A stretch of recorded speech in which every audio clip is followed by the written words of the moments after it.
হলো কেন বন্দে মাতরমকে করা হলো না। বন্দে মাতরম প্রথম থেকে যিনি স্বাধীনতা সংগ্রামের সঙ্গে জয়ধ্বনি থেকে শুরু করে পুরোটাই কিন্তু বন্দে মাতরম, যে বাঙালির জাগরণ, ভারতীয় যে সবার মানুষের জাগরণকে কিন্তু জাগিয়েছে। এই জাগরণের গান প্রচুর কিন্তু হেমাঙ্গ বিশ্বাস থেকে শুরু করে প্রচুর নাম রয়েছে, তাদের সবার নাম আমি দিতে পারলাম না।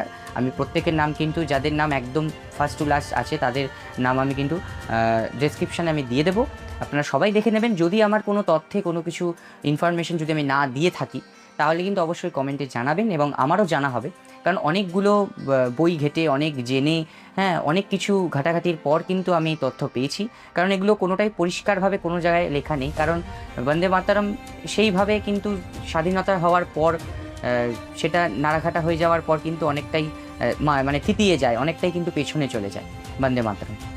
এর কারণ জনগণকে করা হলেও, তার কারণ কেন জনগণকে করা হলো হঠাৎ করে, সেই নিয়েও বিস্তারিত ভিডিও যদি আপনারা চান আমি অবশ্যই করব।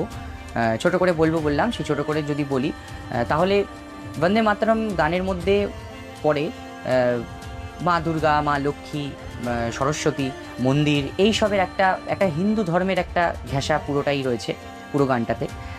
সেই কারণে কিন্তু, কারণ ভারতবর্ষ একটা সেকুলার কান্ট্রি হিসেবে স্বাধীনতার পর পুরোপুরিভাবে শিলমোহর পেয়ে গেল, এখানে কোনো জাত ধর্ম নয়, সর্বধর্ম সমন্বয়ে একটা মেলবন্ধনে থাকার শুরু হলো। সেই কারণেই কিন্তু যারা গানটিকে রাখলেন তারা কিন্তু রবীন্দ্রনাথ ঠাকুরের জনগণকে কিন্তু বাঁচিলেন, রবীন্দ্রনাথের সঙ্গে কথা বললেন।